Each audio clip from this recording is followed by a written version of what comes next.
Hello and welcome to another video about Dwarf Fortress. Normally this is an update show where I talk about news, but in this one I just kind of wanted to have a little discussion. I've done this a few times and people seem to like them, so I figured I would do it again. I will be covering two main topics, two comments that I've seen a lot on my videos, and I just kind of wanted to address a little bit. The first one is smooth animations, which I can cover quite quickly, and then the second one is difficulty with the visuals, even with the Steam tile set. We're going to go over how you're going to look at it and what every Z level means and how to decipher between them, and then kind of discuss as to whether or not they're clear enough for a mainstream release. The first thing I would like to address is the smooth movement comments, and I've seen a lot of people requesting this. Personally, I don't think it's that necessary as a feature, as believe it or not, once you look at it for a little bit, the dwarves kind of blinking around are not hard to follow in the slightest.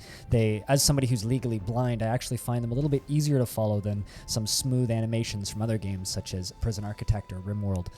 But Tarn actually addresses this discussion and topic in a recent interview I did. The whole VOD is up on my YouTube channel as well as on my Twitch channel and was originally streamed a little over a month ago now. So I'll attach that clip here and let him describe it. Are there any plans for smooth scrolling or movement animations? How entangled is the rendering with the rest of the code? Is this something that's possible?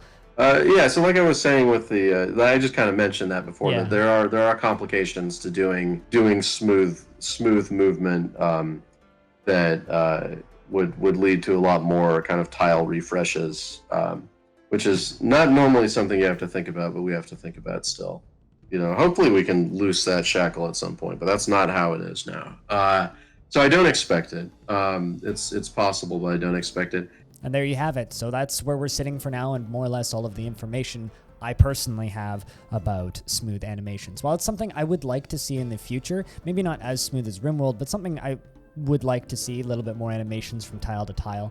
I don't think it's something that we're going to see at launch for the Steam version. I don't think it's something we're going to see anytime in the future or anytime soon. I think for those of you who desperately want a feature like this, I kind of get it. It's certainly something that visually makes a game appear to be much more modern than it might otherwise be.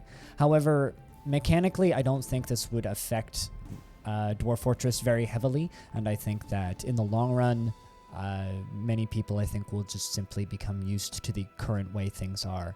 Dwarf Fortress, the way it's designed, is very modular and easy to insert new features and mechanics into the game itself, and I think that that is one of its bigger strengths. You know, for those of you who've played Dwarf Fortress for any given amount of time, you'll know that there's some weird points where, like, while saving or generating a world, the game will just simply stop responding and try its best for a little bit to crash, but never quite does, and I fully expected that to be exactly the same in the Steam version. Now, part 2 of this video is kind of talking about perspective. Now, the Steam tile set, which I actually did a video on perspective not too long ago with a little bit of user feedback in it, is, I think, going to present some challenges for a few people. Now, I'm used to looking at Dwarf Fortress. It makes sense to me, so I often brush over the potential difficulties for a new player getting into the game, looking at it for the first time and going, oh, what the heck is this?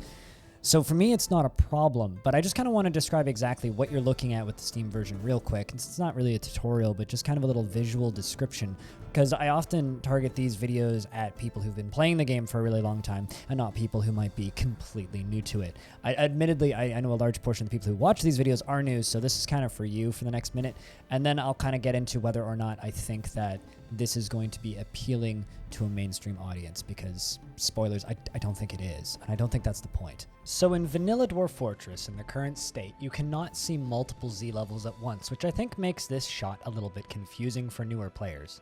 What you're actually seeing here is a multiple layer of blocks. Every single one of these areas is a set of essentially Minecraft blocks connected by ramps.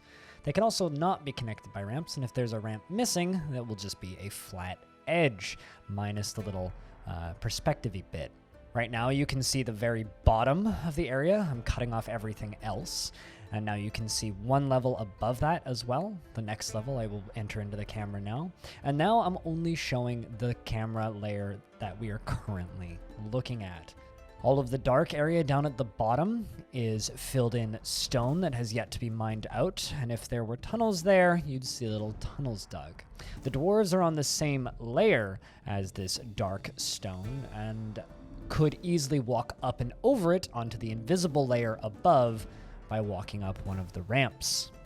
Now you might be wondering, why am I going through all of this to explain all of this to you? I mean, shouldn't you just be able to figure it out yourself? I think what I want to do and what my point is the Steam version of Dwarf Fortress, in my mind, isn't going to appeal to an incredibly wide mainstream audience. What it is going to appeal to is a large group of people that have been very curious about the game, but haven't necessarily been pushed over the limit. The appeal of Dwarf Fortress isn't the appeal of any other game, because there really isn't anything quite like it. The way Dwarf Fortress does story and history generation and character development based on its procedurally generated and little automated systems is unparalleled. And I've seen the sentiment posted a few times in comments on my videos that graphics aren't the point. And that's much what these little update videos I end up doing are looking like. They're talking about graphics.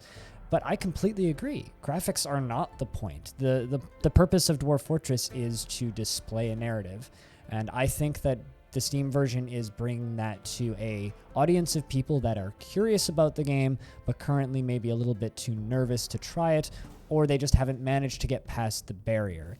I think that all of the new UI updates and the additions made to make the game more accessible to purchase as a clicky object instead of a free little piece of software that you immediately bounce off of because it's difficult, which it is. I think that that is a huge advantage for the Steam version. Another thing about the Steam version that I think is an advantage to it that Dwarf Fortress hasn't had in the past, this also counts for the version that will be for sale on itch.io because it's not just coming to Steam. If you want it DRM free, you can get it there, is with the current version of Dwarf Fortress, it's free. And now that's a massive benefit to anybody who doesn't have a budget to spend on a video game and doesn't have like the same amount of income, or somebody like myself who prefers to just support developers directly through Patreon or PayPal in the traditional sense. The advantage is the sunk cost fallacy. A lot of games that get released onto Steam in 2020 or in the last several years that are very complicated and difficult and have high learning curves, you're encouraged by the fact that there are plenty of positive reviews and lots of people actively playing it on statistics websites. People love information. Right now, the Bay12 Games website is kind of mysterious. It's just a download link and then a link to a forum. There really isn't the kind of sense of, oh, there's a lot of people that get a lot out of this game, unless maybe you start digging into YouTube videos and find somebody like Kruggsmash. It's very hard to see the appeal from the outside looking in. Once you're in, it's very easy to understand the appeal, but getting over that hump is difficult for a lot of people. I think once there's a price tag on it and it's something that you can purchase, and then once you've launched it, you see all of maybe some friends or all of the reviews or all of the positive or negative responses, as well as player base counts on various statistics websites. I think that people who have been curious about Dwarf Fortress for a really long time but haven't pulled the trigger on it, this will be the push that they need to get them over the edge to make the buy and try the game out and join the dark side with us. I don't think that Dwarf Fortress is going to appeal to a massively mainstream audience, even with this. Not even necessarily an audience to the size of RimWorld, but what it will attract is an audience of people that have been curious about the game for a long time, and this will be enough to make them pull the trigger, as I said before.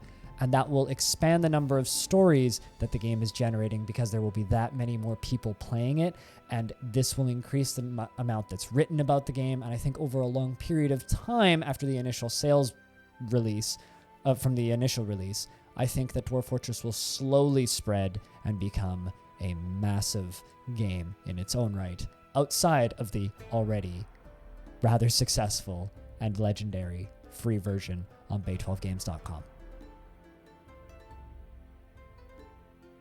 That was a bit of a long one. Thank you very much for listening through it. If you like these little videos, I do these updates and stuff, leave a comment down in the description and let me know what you think of my opinions, because, you know, you don't have to agree, and that's totally fine. Like it if you like it, dislike it if you dislike it. I hate being a YouTuber sometimes. If you want to support my stuff directly, I have a Patreon, and you can go chat at me in my Twitch chat and watch me play Dwarf Fortress. There's also a lot of VODs on this YouTube channel if you want to watch the stuff that I've done over the years. Thank you very much for watching, and I'll see you in the next one.